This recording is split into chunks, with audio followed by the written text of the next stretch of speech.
आइए बाइबल खोलते हैं, लूका चैप्टर 14, लूक चैप्टर 14 वर्स 25 से वर्स 33 तक। एक बड़ी भीड़ प्रभु यीशु के साथ साथ चल रही थी।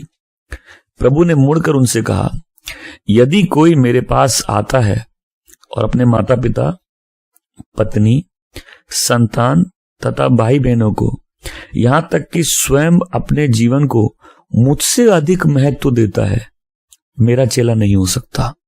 वह जो अपना क्रूस स्वयं उठाए हुए मेरा अनुसरण नहीं करता, वह मेरा चेला नहीं हो सकता। पद संख्या 28। तुम में से ऐसा कौन है जो भवन निर्माण करना चाहे और पहले बैठकर खर्च का अनुमान ना करे कि उसके पास निर्माण काम पूरा करने के लिए पर्याप्त राशि है या नहीं? अन्यथा यदि वो नींव डाल ले और काम पूरा न कर पाए तो देखने वालों के ठट्ठे का कारण बन जाएगा। देखो देखो, इसने काम प्रारंभ तो कर दिया किंतु समाप्त नहीं कर पा रहा है। यह ऐसा कौन राजा है जो दूसरों पर आक्रमण करने के पहले यह विचार ना करेगा कि वह अपने 10,000 सैनिकों के साथ उनके विरुद्ध 20,000 की सेना से टक्कर लेने में सामर्थ है भी या नहीं? यदि नहीं, तो जब शत्रु की सेना दूरी है, वह अपने दूत को भेजकर उसके सामने शांति का प्रस्ताव रखेगा। इसी प्रकार तुम में से कोई भी मेरा चेला नहीं हो सकता यदि वह अपना सब कुछ त्याग ना कर दे। आमीन। मेरा चेला नहीं हो सकता यदि वो अपने आप को सब कुछ त्याग ना कर दे। ये चीज मैंने बहुत इंटरेस्टिंग देखी है, वो ये कि प्रभु इस चर्च से बहुत प्यार करते हैं। ये मेरा व्यक्तिगत अनुभव रहा है। अभी यहाँ कितने लोग हैं उससे मतलब नहीं है, ये मेरा व्यक्तिगत अनुभव है। प्रभु आपसे बहुत प्यार करते हैं। मैं देहरादून में जब प्रेयर करता, प्रभु ने मेरे को एक बात बोली, खिलाओ खिलाओ खिलाओ खिलाओ खिलाओ। और मैं प्रेयर करते करते प्रोफेसी बोर्ड में आ गया था और मैं वो खुद ही डिक्लेयर कर रहा था जो प्रभु बोले, खिलाओ खिलाओ खिलाओ खिलाओ उनको। तो हम प्रभु से बोले, ठीक है, आपके पास स्वर्ग में लाइब्रेरी है, हर सब्जेक्ट की मेरे को वॉल्यूम चाहिए। तो ये मेरी और प्रभु की बात हुई है। और ये मेरा व्यक्तिगत अनुभव रहा इन 2-3 सालों में कि कई बार हम प्रिपेयर्ड नहीं होते हैं, बिकॉज मीटिंग्स हो रही है, ये वो, चर्च के लिए हम प्रिपेयर्ड नहीं होते, बट प्रभु उसमें खुद इंटरवीन करते हैं। कुछ नहीं, इनको खिलाओ खिलाओ खिलाओ खिलाओ। तो कितने लोग खाने के लिए रेडी है? खाने के रेडी है? कोई मेरा चेला नहीं हो सकता। आज जो मैसेज आप सुन रहे, सबसे पहले ये प्रॉफिटिक इस सेंस में, क्योंकि हम लोग, बहुत लोग लाइफ में एक ही क्वेश्चन के साथ स्ट्रगल कर रहे हैं कि प्रभु के पीछे चलना है, लेकिन लाइफ में ये एरिया, ये रिलेशनशिप है जहां हम स्ट्रगल कर रहे हैं, हम इसका क्या करें? क्योंकि किसी के पास इस बात का जवाब नहीं है कि इसका क्या किया जाए, इस सिचुएशन में तुम क्या कर सकते हो। आओ प्रभु से सुनते हैं, इस मैटर को सेटल करते हैं। ये वो चर्च नहीं है जहां आपको दुनिया भी बनाने बोलेंगे और प्रभु बनाने के बोलेंगे। जब कभी लाइफ में बात आ जाए कि हम में या प्रभु को एक को चुन लो, बैग पैक कर लो, वो रिलेशनशिप इस लायक नहीं है कि तुम अपना जीवन उसमें बिता सकते हो, क्योंकि तुमको तुमसे बड़ा कोई मिल गया है जिसको तुमने अपना जीवन दे दिया है। एक डिसाइपल कौन होता है? सबसे पहले वो व्यक्ति होता है जिसने मसीह यीशु को अपना उद्धारकर्ता ग्रहण कर लिया है और पिता परमेश्वर के साथ वो बेटे या बेटी के रिश्ते में आ चुका है। आमीन। बाय डेफिनेशन, पहली डेफिनेशन क्या है? पहला नंबर 1। तो अगर आप वो व्यक्ति हैं, और चर्च में बहुत से लोग हैं, आपको प्रभु के आज्ञा पालन से कोई लेना देना नहीं है, आप गलत जगह हो। इंफॉर्मेशन लाइफ में लोगों को जगह लेके जाती है। कई लोग नर्क में इसलिए हैं कि उनके पास इंफॉर्मेशन नहीं थी। कुछ लोग को नर्क में ज्यादा पनिशमेंट मिलेगी जिनके पास इंफॉर्मेशन थी। और डरा के प्रभु से प्रेम कराना, ये विश्वासी जीवन और प्रचार नहीं है। मैं तो आपको सत्य बता रहा हूं, मैं ये लोगों को डरा नहीं रहा हूं कि मैं बोल रहा हूं, अगर आप यहां बैठे हैं, प्रभु के आज्ञा पालन आपके जीवन में कोई आपकी रुचि ही नहीं है, तो आप बिलीवर भी नहीं है। चेले दूर की बात है, क्योंकि चेला 2 लेवल से बनता है। नंबर 1, वो व्यक्ति जिसने अपना व्यक्तिगत जीवन मसीह यीशु को दिया है और अब वो पिता के साथ, पिता के घराने में जुड़ चुका है। और मैं अभी चर्च की बात नहीं कर रहा हूं, पिता के घराने की बात कर रहा हूं। वो इनविजिबल बॉडी, वो इनविजिबल चर्च जिसको कोई देख नहीं सकता, जहां लाखों करोड़ों लोग हैं, आमेन। और नंबर 2, डिसाइपल वो व्यक्ति है जिसने अपने जीवन से हर बाधा हटा दी ताकि वो प्रभु के पीछे चल सके। आई होप ये सेकंड जो पार्ट है इससे काफी कुछ क्लियर हुआ, राइट। हर वो बाधा हटा दी ताकि वो प्रभु का अनुसरण कर सके, वो प्रभु के पीछे चल सके। इसके अलावा कोई और कैटेगरी नहीं है जिसको प्रभु डिसाइपल बोलते हैं। आप समझ रहे 32 में क्यों लिखा है कि जब प्रभु आएंगे, प्रभु बहुत से लोगों को बोलेंगे हम तुमको नहीं पहचानते, आप बोलेंगे हम आपको पहचानते, बोले हम तुमको नहीं पहचानते। उस लविंग रिलेशनशिप में, उस घनिष्ठता के रिश्ते में हम तुमको व्यक्तिगत रूप में नहीं जानते। ऐसा नहीं कि ऐसे गॉड हमको नॉलेज नहीं है तुम कौन हो, बट हम जिनको लेने आए हैं उस लिस्ट में तुम्हारा नाम नहीं है। क्योंकि अगर हम लोग बाइबल ठीक से पढ़ेंगे, प्रभु यीशु जो उनके पीछे नहीं चलता उसको डिसाइपल बोलते भी नहीं है, जो उनकी आज्ञा नहीं मानता उनको डिसाइपल बोलते भी नहीं है, जो फ्रूटलेस है उनको डिसाइपल बोलते भी नहीं है, उनको अपना बोलते भी नहीं है। कोई सुनना मेरी बात को। और जो व्यक्ति जिसका कोई इंटेंशन ही नहीं है प्रभु को फॉलो करना, उसको डिसाइपल नहीं बोलते। तीसरी लेवल पे डिसाइपल कौन है? वो व्यक्ति जिसको प्रभु से बाहर जीवन में कुछ चाहिए ही नहीं। और फिर ये रिलेशनशिप लाइफ में बहुत कॉस्टली है। कॉस्टली क्या चीज है? जिसके लिए हम कॉस्ट देते हैं और रेडी है देने के लिए। सस्ती क्या चीज है? जिसको हम इग्नोर करते हैं, कॉम्प्रोमाइज कर लेते हैं। कॉस्टली कौन है? जिसके लिए हम कुछ भी छोड़ सकते हैं, जिसके लिए हम कुछ भी त्याग सकते हैं। कोई पाप इतना प्यारा नहीं, कोई व्यक्ति इतना प्यारा नहीं, ना वो माँ बाप है, ना पति पत्नी, ना बच्चे, ना हमारा कोई दोस्त, ना इस संसार की कोई ताकत, ना इस संसार की कोई चीज, ना कोई ऐसा पाप जिसको मसीह के लिए नहीं त्याग सकते। वो है डिसाइपल कैटेगरी। अब आपको इतना समझ में आया कि कलीसिया में बैठा हर एक व्यक्ति डिसाइपल नहीं है, चेला नहीं है। एटलीस्ट जीसस उसको चेला नहीं बोलते। हम सब जब प्रभु के पीछे चल रहे हैं, हमारे लाइफ में रुकावटें आएंगी, तकलीफें आएंगी, आपको कुछ चीजों से बहुत प्यार हो जाएगा। लेकिन जब आप देखेंगे ये गॉड की विल में नहीं है और आप देखेंगे आप ज्यादा प्यार मसीह से करते हैं, तो मसीह के प्रेम के आगे वो चीज का प्यार इतना पावरफुल नहीं रहेगा। कॉस्ट है ना। कुछ लोगों की सेवा बहुत कॉस्टली है, कुछ लोगों का प्रभु के पीछे चलना बहुत कॉस्टली है, कुछ लोग कोई कॉस्ट ही नहीं है, महंगा नहीं, सस्ता है। और ग्रेस सस्ती नहीं, ग्रेस बहुत महंगी है। आमेन। क्योंकि ग्रेस लाइफ ट्रांसफॉर्म कर देती है। और जो सारी चीजों का पहला आधार ही है कि मेरा पर्सनल रिलेशनशिप प्रभु यीशु के साथ। मैं फिर से बोल रहा हूं, ध्यान से समझिएगा। अगर आप इतने सालों से यहां हैं, और प्लीज मैं किसी का जज नहीं बनना चाहता, ओके ना, मैं चाहता आप ऐसा करे, लेकिन क्या आपने देखा है इतने सालों से जिस व्यक्ति को बोल दिया मैंने विश्वासी नहीं है, थोड़े समय पे दिखा देता विश्वासी नहीं है? आपने देखा है? बहुत से लोगों ने इसे देखा होगा। क्योंकि बहुत से लोग चर्च का माहौल पसंद करते हैं, बहुत से लोग गीतों को पसंद करते हैं, बहुत से लोग को फेलोशिप में जो प्यार का माहौल है वो पसंद है, बहुत से लोग को प्रचारक का प्रचार पसंद है। कुछ लोग होते हैं जिनका मसीह यीशु के साथ व्यक्तिगत रिश्ता है। आमेन। ये सारी चीजें एडिशंस है, इसके बिना भी जीवन चल सकता है। लेकिन कुछ लोग हैं तो सिर्फ मसीह के प्रेम के कारण, जिसने उनको उद्धार दिया, नया जीवन दिया है। आमेन। क्या हम ब्लेस्ड हुए इन डेफिनेशन से समझ के? आज हमको निर्धारित करना है हम इस कैटेगरी में है कि नहीं। बिकॉज बहुत से लोगों की जो प्रेयर रिक्वेस्ट है, आपकी ये प्रेयर रिक्वेस्ट कि आपके माता पिता विश्वास करे, आपका पति विश्वास करे, आपके बच्चे विश्वास करे, आपकी पत्नी विश्वास करे, खराब नहीं है। लेकिन आपकी लाइफ, आपका प्रभु को फॉलो करना इस पे डिपेंडेंट नहीं है। और इन दोनों बातों में बहुत फर्क है। अगर आपका प्रभु के पीछे चलना इस बात पे डिपेंडेंट है कि कौन प्रभु में आएगा या नहीं आएगा, तो पहली लाइन में आप रिजेक्ट हो जाते हैं। यदि कोई मेरे पास आता है और अपने माता पिता, पत्नी, संतान तथा भाई बहनों को, यहां तक कि स्वयं के अपने जीवन को मुझसे अधिक महत्व देता है, ज्यादा इंपॉर्टेंस मेरे से ज्यादा, क्या ये रिलेशनशिप इंपॉर्टेंट नहीं है?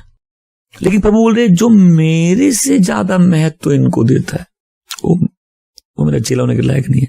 फिर क्या बात करें प्रभु, हम आपके चेले क्यों नहीं हो सकते? बोले हम चेला बना रहे हैं, हम बताएंगे कैसे बनेगा, तुम तो ना बताओगे। तुम जबरदस्ती चर्च में घुस सकते हो, जबरदस्ती मेरा चेला नहीं बन सकते। तुम क्रिश्चियन सिस्टम में घुस सकते हो, तुम गाने जबरदस्ती गा सकते हो, तुम प्रेयर जबरदस्ती कर सकते हो, प्रभु का चेला जबरदस्ती नहीं बन सकते हो। प्रभु बना रहे, प्रभु बताएंगे कैसे बनेगा। बोले जो अपने माता पिता, संतान, पति पत्नी मुझसे ज्यादा महत्व देता है। बहुत पावरफुल लाइन है। जब आप किसी चीज को इतनी इंपॉर्टेंस दे रहे हो, अपने काम को, अपने पर्सनल एम्बिशन को, और बहुत से लोग आपकी प्रेयर तभी तो आंसर्ड नहीं होती बिकॉज आपके प्रभु बहुत छोटे और आप बहुत बड़े हैं। वो सिंहासन छोटा सा है, आप इतने बड़े हैं। प्रभु हम आपके पास आए हैं कि नहीं? आप पे एहसान किया है कि नहीं हमने?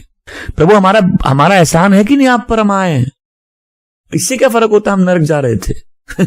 इससे क्या फर्क होता हम पाप में पड़े थे? चले मान भी लेते आप हमारे पाप के लिए मरे, लेकिन एक एहसान है कि नहीं आपके ऊपर कि हम आपके पीछे चलते हैं। आप मेरी लाइफ में ये चीजों को ठीक करेंगे तो आगे कुछ बात बन सकती है, नहीं तो देखिए हम बैकस्लाइड करने के लिए तैयार है। ये चले की परिभाषा नहीं है। डिफिकल्ट है, हम सबको हर्ट होता है, हम सबके लिए लाइफ के लिए बहुत बड़ी डिफिकल्टी है, ये बहुत बड़ा पेन है। एग्री करते हैं? तोड़ देने वाली चीज है, हमारा घमंड चूर चूर हो जाता है, ब्रेकिंग पॉइंट है लाइफ का। हम इमोशनली और मेंटली टॉर्मेंटेड रहते हैं, बट महत्व तो ज्यादा मसीह है। पानी से गाढ़ा खून, ये तो हमने सुना, राइट? खून से गाढ़ा आत्मा। तो जो आत्मा में मसीह यीशु को जानता है उसको मालूम है कि मेरे माता पिता, मेरे बच्चे, मेरे पति पत्नी, मेरे दोस्त, मेरे रिश्तेदार, उससे ज्यादा इंपॉर्टेंट है मेरा प्रभु यीशु मसीह। ये आप पे फोर्स नहीं किया जा रहा है, ये तो बताया जा रहा है डिसाइपल कौन होता है। अभी जो पंक्तियां हम पढ़ रहे हैं हमारी तो नहीं है, यीशु मसीह की बात है, राइट? जो अपने माता पिता, जो अपने संतान और किसी भी कैटेगरी को मेरे से ज्यादा महत्व देता है। और पॉइंट नहीं कि लाइफ में ऐसे रिश्ते नहीं होंगे। आप बोलोगे, एक जन आकर आपको टेस्टिमनी सुनाएंगे, देखिए हमने तो प्रेयर किया, घर में सब आ गए विश्वास में। और मेरी सुनो, हमने तो प्रेयर किया, सब भाग गए। अच्छा है, हम तुम्हारे शरीर के अंदर नहीं रह सकते ना, हमको अपने ही शरीर के अंदर रहना है। हम अपने आप को किसी से कंपेयर नहीं करते। सबके लाइफ में ग्रेस है, सबके लाइफ में अपने पहाड़ है, सबके अपने गुलायत है। ये काउंसलिंग का सिस्टम हम क्यों बंद कर दिए? हम 2-5 मिनट से ज्यादा बात नहीं कर पाते आजकल लोगों से। आपको जो चाहिए, हफ्ते भर इतना वचन मिलता है, प्रभु आपसे भरपूर बात करते हैं। उसके बाद आप अपनी पर्सनल प्रॉब्लम बताएंगे। आपकी पर्सनल प्रॉब्लम से मेरा कोई लेना देना है ही नहीं। मेरे पास खुद इतनी पर्सनल प्रॉब्लम है, हम क्या करेंगे? हम आपसे पूछ के नहीं करेंगे। तुम्हारे अपने चैलेंजेस हैं, लेकिन तुम्हारे लाइफ में वो ग्रेस है जो प्रभु ने दी है कि तुम उसका अनुसरण कर सको। अपनी लाइफ कंपेयर करना, लोगों से छोड़ना, मैं इसीलिए किसी पास्टर को नहीं देखता, इसीलिए किसी चर्च को नहीं देखता, क्योंकि मेरे को वो करना जो प्रभु मेरे को बोल रहे हैं। हम अपनी यूनिकनेस को मिस कर देंगे। हर जन की लाइफ में एक अलग डिफिकल्टी, अलग चैलेंज, राइट? हम अपनी प्रॉब्लम तुम पे फोर्स नहीं कर सकते। तुम एक चर्च में आते हो, एक चर्च में 50 लोग हैं, 50 अलग डायरेक्शन से, 50 परिवार है, 50 तकलीफें हैं, सबको एक ही वचन है, राइट? अब तुमने वचन सुना, तुम खुद सोचो तुमको अपने जो तकलीफ है उसमें कैसे जय पाना है। काउंसलिंग का कोई एंड है? इसलिए तो आजकल बाइबल स्कूल में साइकोलॉजी सिखाते हैं। किसी ने साइकोलॉजी पढ़ी है? हम 11-12 में मेरी साइकोलॉजी थी। बिल्ली को एक केज में रख दो, एक बटन होगा जिससे केज खुल सकता है। बिल्ली तड़पेगी, फिर बटन में हाथ मारेगी, केज खुल जाएगा। तीसरी चौथी बार बिल्ली सीधा बटन में हाथ मारेगी।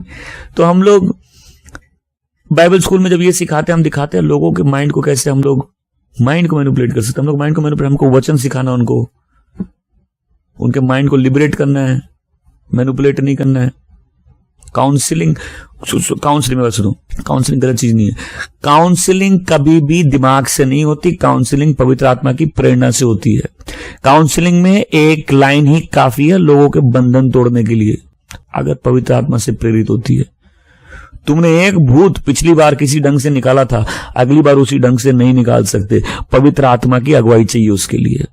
हम विश्वासी जीवन में जो कुछ भी करते हैं बिना पवित्र आत्मा के असंभव है। प्रॉब्लम किसी की प्रॉब्लम से नहीं है, प्रॉब्लम उनके दिल की कंडीशन से, जहां आप इतना होपलेस होकर हार मान जाते हो कि अब आप जैसे आपको जीने के लिए फोर्स किया जा रहा है वैसे जी रहे हो। जब आप प्रभु में आए थे आप ऐसे नहीं थे, जब आपको आत्मा से भरे हुए थे तब आप ऐसे नहीं थे। आप एक्सेप्ट करो कि आपका दिल प्रभु से दूर है। आपकी प्रॉब्लम कोई बात नहीं, सबकी प्रॉब्लम होती है। तो प्रभु के पास आना, उसके आगे का पारंगन आपकी व्यक्तिगत जिम्मेदारी है। तो ये जो डिसाइपल ये क्या करता है, हमेशा बोलेंगे, यह अपने सारे पाप त्याग देता है, चुन चुन के निकालता है और उनका पश्चाताप करता है, ताकि ये खड़ा होकर बोल सके प्रभु की तरह, तुम में से कौन है जो मुझ पे पाप का दोष लगाता है। उसको मालूम है कि जब वो प्रेयर करने बैठेगा, प्रभु की उपस्थिति में बैठेगा, प्रभु का आत्मा उसको भी दिखाएगा वो कहां गलत है, और क्योंकि वो चेला है वो उन पाप पर जय पाएगा, ताकि उसका अंतर्मन साफ रहे और वो बोल सके तुम में से कौन है जो मुझ पर पाप का आरोप लगाता है। हमारे घर वाले कुछ बातें जो हमारे विरुद्ध बोलते गलत नहीं बोलते, राइट? सब बात नहीं, कुछ बातें तो गलत नहीं बोल रहे। कुछ जगह हम घमंडी हैं, कुछ जगह हम ढीठ हैं, कुछ जगह हम अपने विश्वासी होने का फायदा उठाते हैं, एम आई राइट? कुछ जगह आज्ञा नहीं पाना चाहते, हम किसी का दिन नहीं आना चाहते। सो व्यक्तिगत रूप में उस जगह पश्चाताप करना हमारी अपनी जिम्मेदारी है, राइट? एक चेला कौन होता है? हमने कैटेगरी एक कैटेगरी जो आपने पहली लाइन लिखी, फर्स्ट कैटेगरी जिसको उद्धार मिला, सेकंड कैटेगरी जो अपने आगे से सारी बाधा हटा देगा प्रभु के पीछे चलने के लिए, तीसरी कैटेगरी क्या है? जिसको प्रभु से बाहर कुछ चाहिए नहीं। इससे प्रेयर लाइफ बहुत चेंज हो जाती है। हम पढ़ते हैं ना यूहन्ना 3:27, किसी व्यक्ति को कुछ नहीं मिलता जब तक उसको ऊपर से ना मिले तो। आमीन। ये बोलना अलग है, राइट?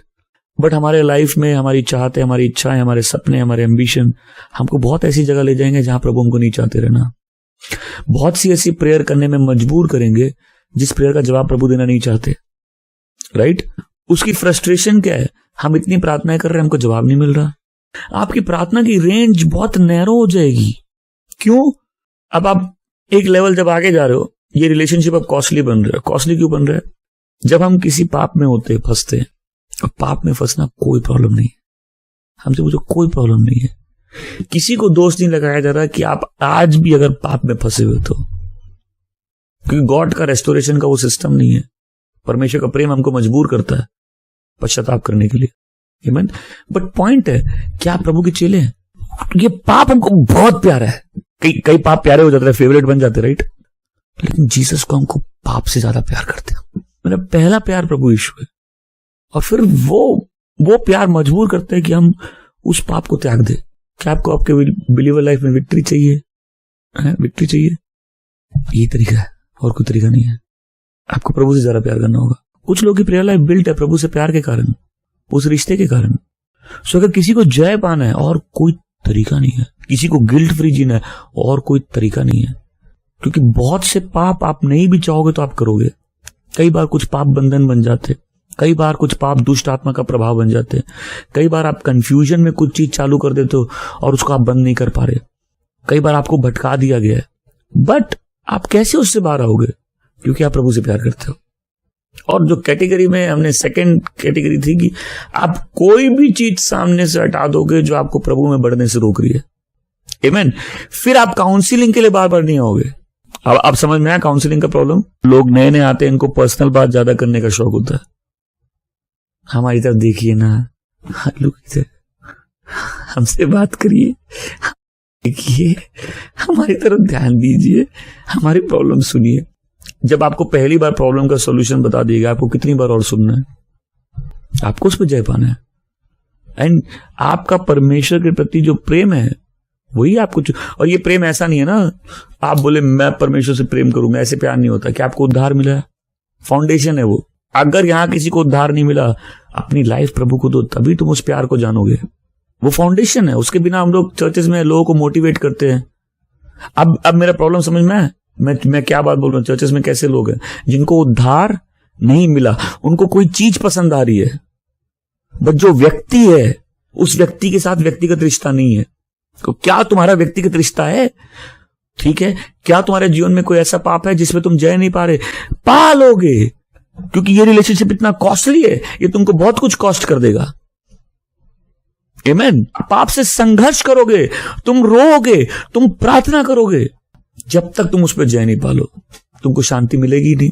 तुम्हारा शांति का सिस्टम अलग है। आमीन।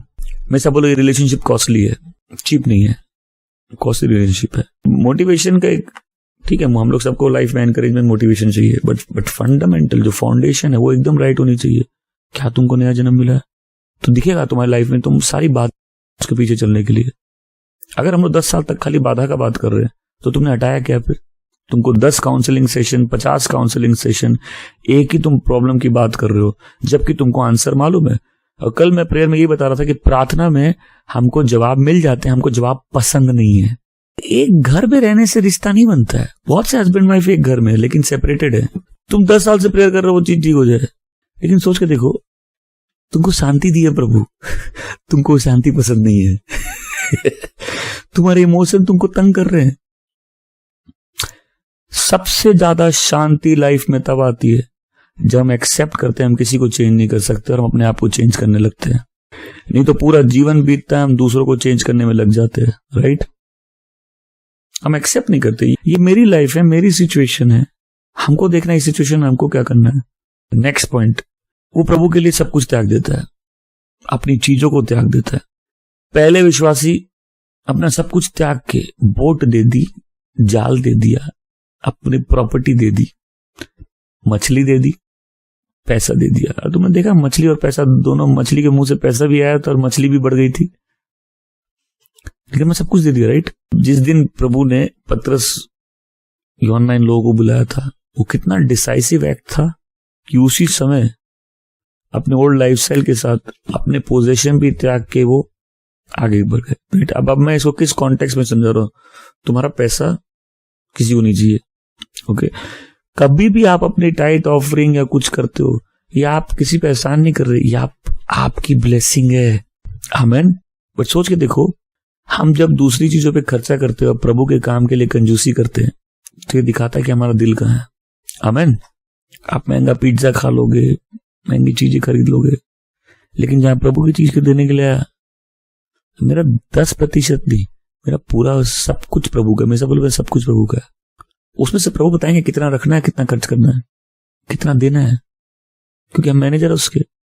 सुनाओ पॉइंट है, आप अपनी लाइफ की स्टेज में आपकी सोच ऐसी नहीं है, बन सकती है, तभी तो हम आए आपको सिखाने के लिए। जब शिक्षा नहीं आएगी सोच कैसे बदलेगी, क्योंकि वचन तो वही प्रभु यीशु का है। वचन की सेवकाई किस लिए है, ताकि वो वचन जीवित वचन हो जाए, राइट।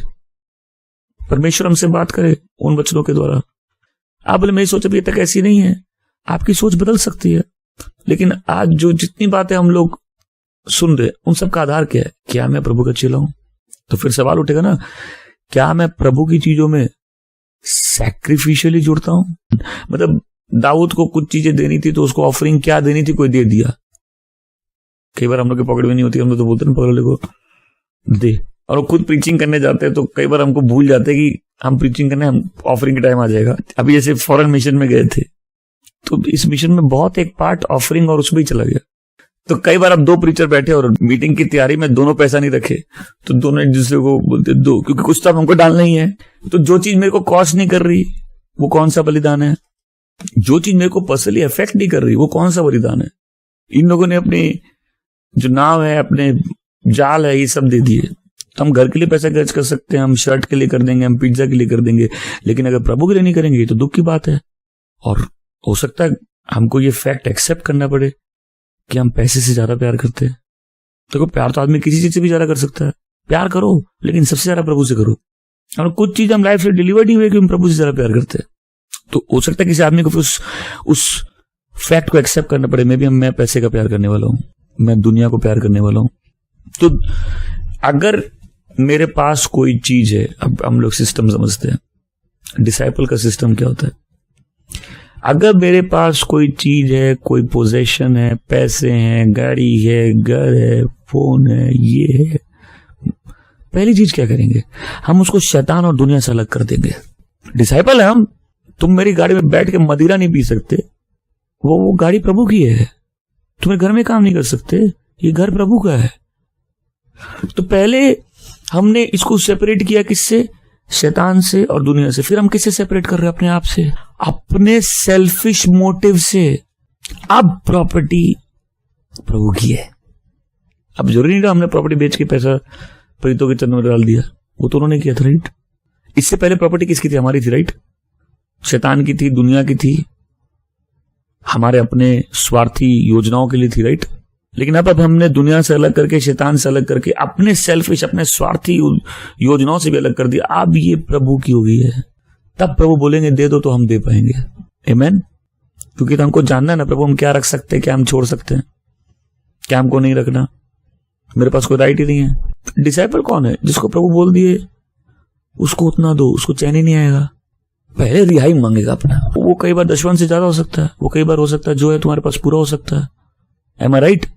प्लीज आप कभी किसी के लिए कुछ करते हैं, किसी को जानने मत दो, अपनी ब्लेसिंग खोते हो। वैसे मैं कभी भी दाहिने हाथ करके बाएं हाथ को नहीं जानने देता। क्यों? हमको हिसाब देना है एक दिन कि हमारे पास जो है हमने कैसे इस्तेमाल किया। नेक्स्ट डिसाइपल क्या छोड़ता है? अपने पर्सनल एम्बिशन। तुमको डॉक्टर बनना है, तुमको इंजीनियर बनना है, तुमको लॉयर बनना है, तुमको क्या बनना है? तुमको बड़ा बिजनेसमैन बनना है, तुम बन जाओ बहुत बड़ा नेता। तुमको अलग अलग अभिषेक चाहिए, तुमको बड़ा आदमी बनना है, तुमको अभिलाषाएं हैं। बट क्वेश्चन नहीं ना तुमको क्या बनना है, क्वेश्चन है प्रभु क्या चाहते तुम बनो। मैं रीजन बता रहा हूं, बहुत से लोगों की प्रेयर क्यों नहीं सुननी जाती, क्यों इतनी फ्रूटलेस प्रेयर लाइफ है। जब हमने चेले की डेफिनेशन, चेले को प्रभु के बाहर कुछ चाहिए ही नहीं। मेरे को क्या बनना है, क्वेश्चन प्रभु क्या चाहते मैं बनूं। बहुत से लोग अमीर बनना चाहते, फेमस बनना चाहते, बट कुछ लोग ही प्रभु की सेवा करना चाहते हैं।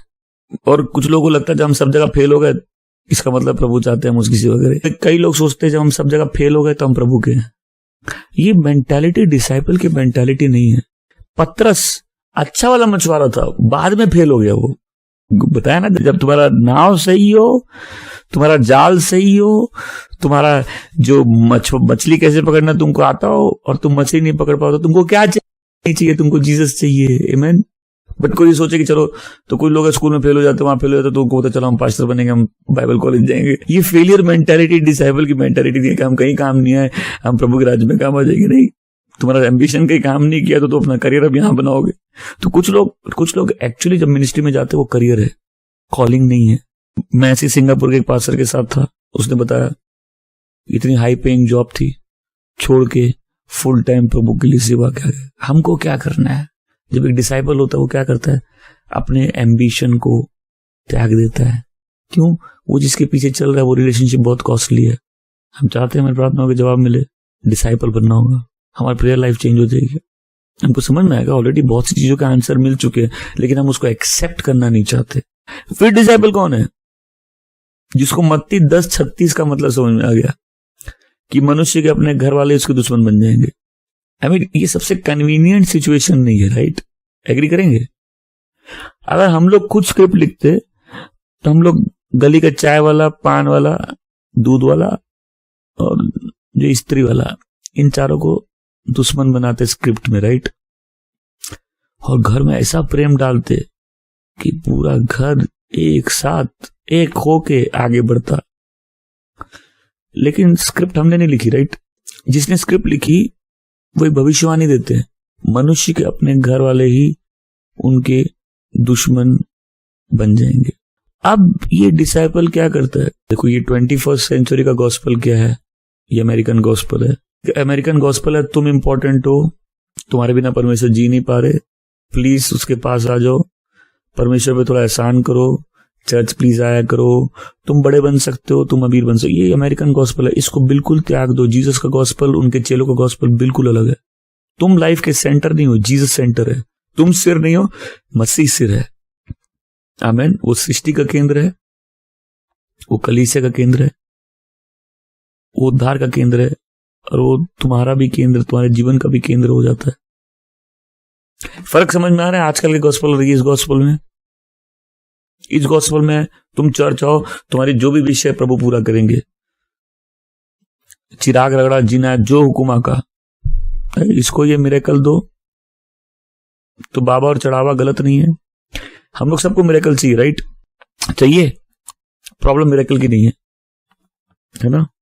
प्रॉब्लम बाबा की नहीं है, प्रॉब्लम चढ़ावा की नहीं है। प्रॉब्लम उस फॉल्स गॉस्पल की है जहां लोगों को चेले बनने का मतलब नहीं सिखाया जाता, राइट? और अब एक बात बताओ, ये सबसे कंट्रोवर्शियल चीज है कि नहीं जिसके बारे में आज मैं बोल रहा हूं? और तुमने देखा पिछले 1.5 साल से मैं खुल के बोल रहा हूं कि आज तुम किसी चर्च जाओ, पास्टर को बोलो मेरा पति हमको बहुत मार रहा है, परमेश्वर डिवोर्स से नफरत करते हैं, तुम मर जाओ मार खा खा के, लेकिन शादी को कोई नहीं छुएगा। ये गॉस्पल नहीं है। लोगों ने घर छोड़े, माँ बाप छोड़े, अपने राष्ट्र छोड़े,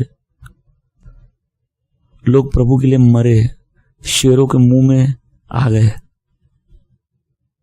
लोगों को मारा गया, पीटा गया, उन्होंने प्रभु को नहीं नकारा।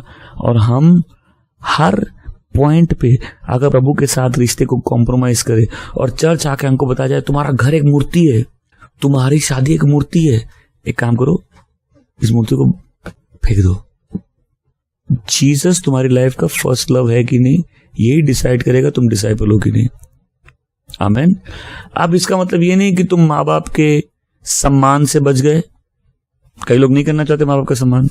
इसका मतलब ये नहीं कि तुम पति के अधीन रहने से बच गए, पत्नी से प्यार करने से बच गए, नहीं। इसका मतलब ये नहीं कि तुम्हारी जो जिम्मेदारी तुम उसको करने से बच गए। बट इसका मतलब ये है कि जब डिसाइपल की सेकंड डेफिनेशन में आए थे, उसमें क्या लिखा था कि वो लाइफ में हर ब्लॉकेज हटा देता है जो प्रभु में आगे बढ़ने से रोकती है। 21st century gospel comfortable gospel है, जीसस का गॉस्पल बहुत डिफिकल्ट गॉस्पल है, राइट। अगर परिवार वाले ना करते तुम क्या करोगे? और फिर तुम्हारी शादी हो रही, क्या तुमने प्रभु से पूछा?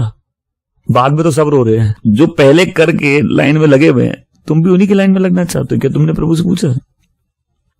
क्या तुमको मालूम है कितने वहां गिरे हैं? सुनो प्रभु यीशु क्या कहते हैं, बाइबल में ये तो लिखा है कि जो ज्यादा जल रहा है वो शादी कर ले, लिखा है ना। तो तुम में से बहुत से लोग, तुम्हारी ऑलरेडी शादी हुई है, तुम क्यों जल रहे हो फिर? तो तुम्हारे लिए दूसरा वचन लिखा हुआ है कि कुछ लोग हिजड़े पैदा हुए, नपुंसक। अब उसमें हिजड़े नहीं, नपुंसक इसको हम लोग बोल सकते हैं ना। हिंदी में, इंग्लिश में यूनक लिखा है, हिंदी में नपुंसक लिखा है। कुछ लोगों को संसार ने नपुंसक बना दिया और कुछ लोगों ने स्वर्ग राज के निमित्त अपने आप को नपुंसक बना दिया। सब लोगों को वो ग्रेस नहीं मिली। इसका मतलब है सबको वो ग्रेस नहीं मिली। प्लीज वो ग्रेस मत मांगो अगर तुमको नहीं मिली तो।